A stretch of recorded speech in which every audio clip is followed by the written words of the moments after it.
Hey guys, खुलुमबाय नोंथांमोनखौ आंनि गुबुन मोनसे गोदान भिडिअ बरनायबा हरनाय थाबाय दिनैनि भिडिअ जाहैबाय नै दायो जोङो नर्थ गुवाहाटीयावहाय आंहा बैसागु प्रग्राम दंमोन नालाय बेनि थाखायनो नैबेयावहाय फैदों ओमफ्रायहाय नै दायो आगै सोमखोरा पुरा मेथाइ खनगासिनो माने लांदां बैसागु जादोंमोन आरोना बेयावहाय ओमफ्राय आंहा फैनायावनो एसे लेटबो जाबाय नै गथ'फोरा जा मोजांमोन बिसोरो ओरैबायदि सापर्ट खालामदों मेथाइ खनगिरिखौहाय बिराद मोसादों आरोना एकदम दसेल' नङा एकदम जोबजासिम आरो ओमफ्राय नै बिथिंहाय नै आगैमोना टुकुलि आंजों फट' लानो फैदोंमोन जि अन्थाव मोजांखा ओमफ्राय नाम सोंबा खिथाजोबो दे आं नोंथांमोननो दायो माबा होनो हाला साउन्डखौहाय बेकग्राउन्डआवहाय मिउजिक दामबाय थादोंमोन नालाय बेनि थाखायनो जा मोजां नाम सोंबाथाय खोन्थाजोबो बयबो जा मोजांखा गथ'फोरा जा रोंखायो आरोना फट' पस्ट होनोबो नोंथांमोना नायलांबाय थालाय माबोरै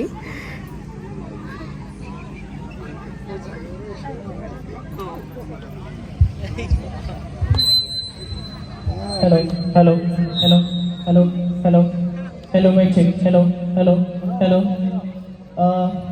Aku mau apna logo mazor ebar hisu karon committee pura মোক অনুরোধ কৰিছে আৰু দুটিমান গান গাবে বুলি নহলে হেকি কৰি গৈছিলো মই रुमाव मोनफैबाय ओमफ्राय गाबोन आरो प्रग्राम दङ ना मोसानो सोलोंबावनांगौ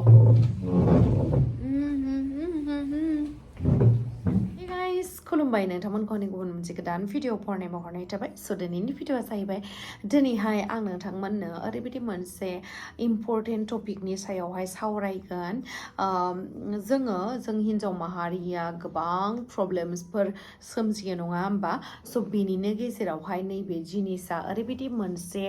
जोंनि प्रब्लेमखौहाय सल्भ खालामनानै होयो माबोरै मा खालामनानै होयो आं बे भिडिअनि गेजेरजों नोंथांमोननो खोन्थालांगोन आं दिनैहाय नोंथांमोननो नैबे प्रडाक्टनि बागै खोन्थानो नागिरदों नैबेनो जाहैबाय एभारटिननि Yonilife Revitalizing Intimate Gel बेयो 100% नेचारेल आरो लोगोसे प्लान्ट बेस्ड इनग्रेडियेन्ट्सजोंहाय बानायजानाय नोंथांमोना मिथिखायो जोंनि प्राइभेट पार्ट्सफोरावहाय जोङो 100% नेचारेल जिनिसखौहाय इउज खालामनांगौ आरो लोगोसे प्लान्ट बेस्ड इनग्रेडियेन्ट्स दंखायो बेयावहाय मा दङ आं खोन्थानानै होलांजोबनो बेनि बेनिफिट्सनि बागैहाय नै बेनो जाहैबाय एभारटिननि Yonilife Revitalizing Intimate Gel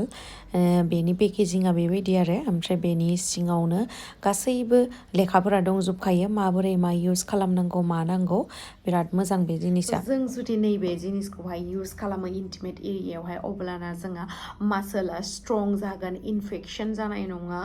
ओमफ्राय इलास्टिसिटिखौहाय रेस्ट'र खालामगोन आरो लोगोसे बेड स्मेलिं बा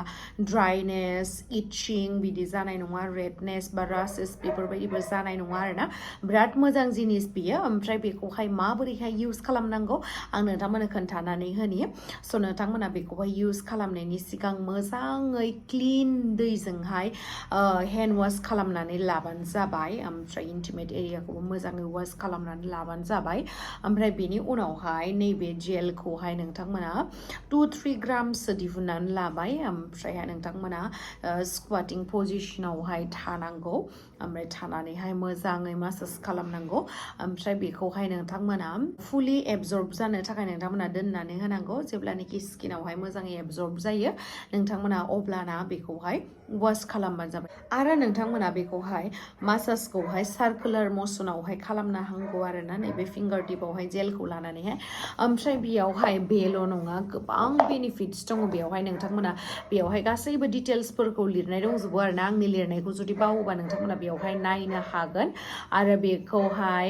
मा इनग्रेडियेन्ट्स दङ बेयावहाय लिरनाय दंजोबखायो ओमफ्राय माबोरै इउज खालामनांगौ बेबो लिरनाय दंजोबखायो बियो बिराद एफर्डेबल प्राइसआवनो नोंथांमोना मोननो हागोन ओमफ्रायहाय बियो 100% नेचारेल सेफ ओमफ्राय इफेक्टिभ आरोना बियो मोनसे आयुर्वेदिक प्रडाक्ट जिहेतु बिराद मोजां ओमफ्राय नोंथांमोना बेयावहाय माखासे जिनिसनिफ्राय जेरैबायदि जोङो इन्टिमेट एरियाखौहाय हेल्दि लाखिनोबा नैबेखौ इउज खालामथार आरोना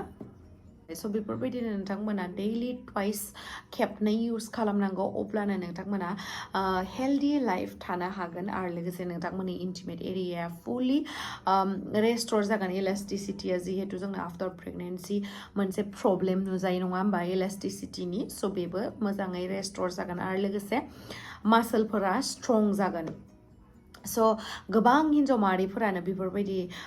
जेंनायावहाय गोलैयो स' आसा खालामो नोंथांमोना आंनि बे भिडिअनि गेजेरजों बे जेंनानिफ्राय बारग'नो हागोन आरो लोगोसे बे प्रडाक्टखौहाय आंनि बे भिडिअनि डिसक्रिपसनावहाय होनाय दंखायो लिंकआ नोंथांमोना थाबैनो थांनानै